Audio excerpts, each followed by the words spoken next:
তবে আপনি একটা জমির খতিয়ান চিনবেন, অর্থাৎ সিএস, এসএ, আরএস, বিএস খতিয়ান চেনার উপায় ও পদ্ধতি।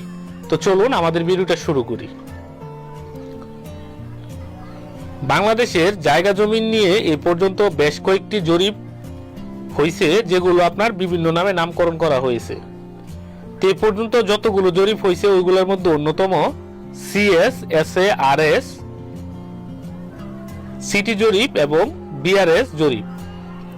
তো এই খতিয়ানগুলো জমির মালিকানার জন্য খুবই গুরুত্বপূর্ণ, অর্থাৎ এই সকল খতিয়ানগুলো আপনার জমির মালিকানার জন্য বর্তমান সময়ে খুবই গুরুত্বপূর্ণ। তাই আমাদের এই খতিয়ানগুলো সম্পর্কে জানতে হবে এবং বুঝতে হবে কোনটা কোন খতিয়ান এবং কোন সময়ে জরিপ থেকে এসেছে। তো এই খতিয়ানগুলো দেখতে প্রায় একই রকম। তো এর ফলে আমরা সাধারণ যারা আছি আমরা চিনতে পারি না যে আসলে কোনটা কোন খতিয়ান। তো চলুন প্রথমে জেনে নিই যে CS, SA, RS, BS city জরিপ খতিয়ান বা খতিয়ান কি। তো এখন খতিয়ান হলো জরিপ বিভাগ কর্তৃক সরজমিনে জমিতে গিয়ে জমির মালিকানার বিবরণ ও নকশা তৈরি করে যে রেকর্ড প্রকাশ করা হয় তাকে সাধারণত খতিয়ান বলা হয়। অর্থাৎ জরিপ বিভাগ কর্তৃক সরজমিনে গিয়ে যখন একটা জমির মালিকানার বিবরণ এবং নকশা প্রস্তুত করা হয়, তখন নকশা তৈরি করে আপনার যে রেকর্ড প্রকাশ করা হয় তখন তাকে খতিয়ান বলা হয়। তা আমাদের দেশে এই পর্যন্ত যতগুলো খতিয়ান বা জরিপ পরিচালিত হয়েছে এগুলো হচ্ছে সিএস, এসএ, আরএস, বিএস বা বিআরএস ও সিটি জরিপ। তো প্রথমে চলুন আমরা সিএস খতিয়ান দিয়ে শুরু করি। তো সিএস খতিয়ান, এই খতিয়ান সম্পর্কে আমরা একটু বেসিক বিষয় জেনে নিই। এই খতিয়ানটি হলো ভারত উপমহাদেশের প্রথম জরিপকৃত খতিয়ান, অর্থাৎ সিএস খতিয়ানটা আপনার সর্বপ্রথম মানে ভারত উপমহাদেশের সর্বপ্রথম খতিয়ান, যা আপনার ব্রিটিশ শাসনামলে 1889 সাল থেকে 1940 সালের মধ্যে পরিচালিত হয়েছে। অর্থাৎ 1888 থেকে শুরু হয়ে 1940 সালের শেষ হয়েছে। তো এটির মাধ্যমে পুরা ভারত উপমহাদেশের সকল প্রকার জমির নকশা প্রস্তুত এবং প্রত্যেক মালিকের জন্য দাগ নাম্বার দিয়ে এই খতিয়ানটি তৈরি করা হয়। আর সিএস খতিয়ান খুবই গুরুত্বপূর্ণ একটা ডকুমেন্ট, আপনার জায়গা জমি বিষয়ে এটা খুবই গুরুত্বপূর্ণ। তো এখন চলুন সিএস খতিয়ান চিনবার উপায়। প্রথমে সিএস খতিয়ান এটি হবে 2 পৃষ্ঠার, অর্থাৎ উভয় পৃষ্ঠার হবে। সিএস খতিয়ানটা আপনার 2 পৃষ্ঠার হবে। আর এই খতিয়ানটি হবে লম্বালম্বি। দেখুন আপনার চিত্রটার মধ্যে দেখুন যে এই খতিয়ানটা আপনার হবে লম্বালম্বি। এটিকে আপনার লিগ্যাল সাইজের পেপারও বলা যায়। এই খতিয়ানের প্রথম পৃষ্ঠাতে জমিদার এবং প্রজার নাম থাকবে। ভালো করে খেয়াল করলে দেখতে পারবেন যে আপনার সিএস খতিয়ানের উপরের দিকে আপনার জমিদারের নাম এবং নিচের দিকে আপনার প্রজার নাম থাকবে। এটা কিন্তু প্রথম পৃষ্ঠাতে থাকবে। এবং 4 নাম্বার সিএস খতিয়ানের অপর পৃষ্ঠাতে আপনার উত্তর সীমানা নামে একটা কলাম থাকবে, যেটা আপনার অন্য কোনো খতিয়ানে থাকে না। তো এই 4টা বিষয় দেখে আমরা চিনতে পারবো বা বুঝতে পারবো যে এই খতিয়ানটি আপনার সিএস খতিয়ান। তো এই জরিপের সময় আপনার জমিদারি প্রথা ছিল, কারণ এটি 1888 থেকে 1940 এর পূর্বে হয়েছিল। তো এই কারণে আপনার যে জমিদারের আওতাভুক্ত ছিল সেই জমিদারের নাম এবং জমিদারের অধীনে আওতাভুক্ত প্রজার নাম ছিল। এই খতিয়ানটিতে এইভাবে আপনার উল্লেখ করা হয়েছিল যে জমিদারের নাম এবং প্রজার নাম দিয়ে উল্লেখ করা হয়েছিল। এসএ খতিয়ান। তো চলুন প্রথমে আমরা এসএ খতিয়ান সম্পর্কে কিছু বেসিক বিষয় জেনে নিই।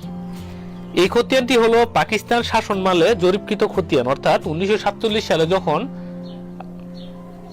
ভারত উপমহাদেশ ভাগ হয় তখন আমরা পাকিস্তান রাষ্ট্র হিসেবে গঠিত হই। আর এই পাকিস্তান শাসনামলে জমিদারি প্রথা বিলুপ্ত করা হয়। তো ফলে কি হয়, আবার নতুন করে ভূমি জরিপ করার প্রয়োজন পড়ে, যার ফলস্বরূপ আপনার 1956 থেকে 62 সালের মধ্যে পূর্ববঙ্গ মানে বর্তমান বাংলাদেশে একটি জরিপ করা হয়, যাকে এসএ অ্যাক্ট 1950 জরিপ খতিয়ান বলে। তখন এই জরিপটি দ্রুততার সাথে করতে গিয়ে অনেক ধরনের ভুলভ্রান্তি হয়। আর অনেক এলাকাতে আপনার এই যদিও আপনার এসএতে খতিয়ান প্রস্তুত করা হয়েছিল, কিন্তু ম্যাপ অনেক এলাকাতে প্রস্তুত করা হয় নাই। সিএস এর ম্যাপটাই আপনার এই এসএতে আপনার ব্যবহার করা হয়েছিল। তো এসএ খতিয়ান চেনার উপায় বা চিনবার উপায়, তো প্রথমে এসএ খতিয়ানটি হবে 1 পৃষ্ঠার। প্রথম হচ্ছে আপনার এসএ খতিয়ানটি হবে 1 পৃষ্ঠার। এই খতিয়ানটি হবে আড়াআড়ি। এই খতিয়ানটি আপনার আড়াআড়ি হবে। এই খতিয়ানটির ডান পাশে সাবেক খতিয়ান সিএস এবং হাল নাম্বার থাকবে।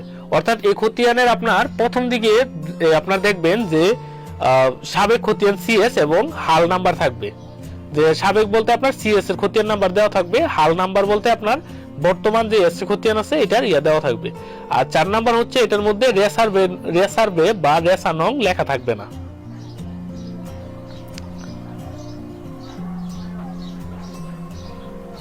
তো এবার আসি আমরা আরএস খতিয়ান।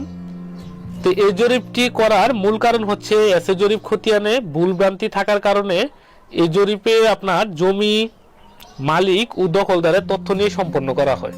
তো এটা মোটামুটি এ যাবৎকালে সবচেয়ে নির্ভুল জরিপ এবং সবচেয়ে শিক্ষিত।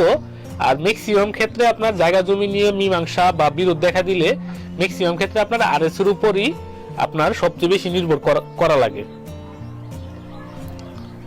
আর এখন আপনার বর্তমান সময়ে আরএস খতিয়ান সবচেয়ে গুরুত্বপূর্ণ খতিয়ান। তো এটি সময়কাল নিয়ে আপনার 1966 থেকে 80-র মধ্যে, যদিও এটা অনেক জায়গাতে সম্পন্ন করা হয়েছে, কিন্তু এটা নিয়ে মতভেদ আছে যে কোথাও কোথাও আপনার সিএস এর পরে আপনার আরএস এর কাজ হয়েছিল, আবার কোথাও কোথাও আপনার এই সিএস এর পরে যদিও শুরু হয়েছিল কিন্তু তখন কমপ্লিট হয় নাই, পরবর্তীতে যায় আপনার কমপ্লিট হয়েছে।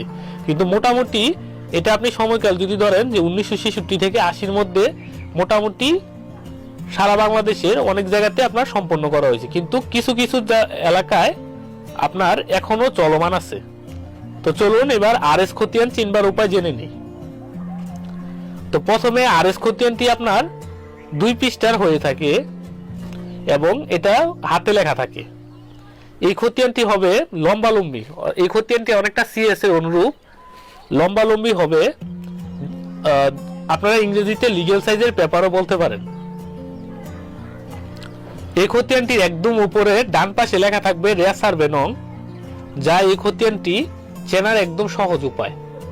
তবে এখানে কিন্তু আবার বলে রাখি, আপনার সিএস এর মধ্যেও রেসার্ভে নং লেখা থাকে বা রেসা নং লেখা থাকে, কিন্তু সিএস খতিয়ান আমরা চিনতে পারবো 2টা ভাগে বিভক্ত থাকবে। সিএস খতিয়ানটা উপরের ভাগটা থাকবে জমিদারদের এবং নিচের ভাগটা থাকবে আপনার প্রজাদের। কিন্তু আপনার আরএস খতিয়ানটা এরকম কোনো ভাগ থাকবে না যে আপনার শুধুমাত্র মালিকের বিবরণ দেওয়া থাকবে, জমিদার বা আপনার অন্য কোনো ভাগ থাকবে না, শুধু মালিকানা বা মালিকের নাম দেওয়া থাকবে। তো চলুন এবার আমরা সিটি জরিপ খতিয়ান সম্পর্কে জেনে নিই। তো সিটি জরিপ খতিয়ানের আরেক নাম ঢাকা মহানগর জরিপ, যা বাংলাদেশ সরকার কর্তৃক 2000 সালের মধ্যে মোটামুটি সম্পন্ন করা হয়েছে। কিছু আপনার 2000 সালের পরেও সম্পন্ন করা হয়েছে, তবে মোটামুটি 2000 সালের মধ্যে অধিকাংশ জায়গাতে সম্পন্ন করা হয়েছে। তো এই খতিয়ানটি চিনবার উপায় হচ্ছে, এই খতিয়ানটি হবে আড়াআড়ি। এই খতিয়ানটি চিনবার প্রথম উপায় হচ্ছে যে এই খতিয়ানটি হবে আড়াআড়ি, অনেকটা এস এর মতো। এই খতিয়ানটি সম্পূর্ণ কম্পিউটার টাইপকৃত হবে, ঠিক আছে।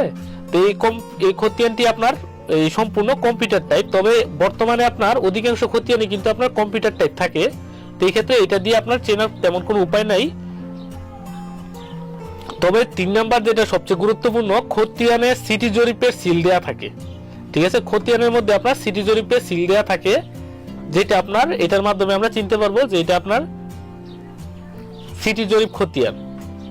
তো চলুন এবার সর্বশেষ বিআরএস খতিয়ান। তো বিআরএস খতিয়ান সম্পর্কে একটু জেনে নেই। তো বিআরএস খতিয়ান সারা বাংলাদেশে এখনো চলমান। যে সকল এলাকায় আরএস এর পর নতুন কোনো জরিপ হয়নি, অর্থাৎ 1966 থেকে 75 সালে আরএস সম্পন্ন হয়েছে, অথবা আপনার এই 1980 থেকে 90 দিকে আরএস সম্পন্ন হয়েছে, কিন্তু আরএস এর পরে নতুন করে আপনার জরিপ হয়েছে বা হয় নাই। যদি নতুন করে জরিপ হয় তখন আরএস এর পরে যে নতুন জরিপটা ওইটার আমরা মানে বিআরএস খতিয়ান বলি। তো এখন এটি চেনার উপায় মানে বর্তমান কালে যে খতিয়ানগুলো হচ্ছে বেশিরভাগই আপনার বিআরএস খতিয়ান। তো এটি আপনার আড়াআড়ি কম্পিউটার প্রিন্ট, এটি অনেকটা আপনার সিটি জরিপের অনুরূপ, শুধুমাত্র পার্থক্যটা যে আপনার সিটি জরিপের মধ্যে সিটি জরিপ সিল দেওয়া থাকে আপনার খতিয়ানের মধ্যে, আর ওইটার মধ্যে সিটি জরিপের কোনো সিল দেওয়া থাকে না। আর এটা অনেকটা আপনার সিটি জরিপের অনুরূপ। তো আপনারা বিআরএস খতিয়ানের আপনার ছবিটা ভালো করে লক্ষ্য করুন, তাহলে বুঝতে পারবেন। তো আশা করি আপনারা ভিডিওটা ভালো করে বুঝতে পারছেন। যদি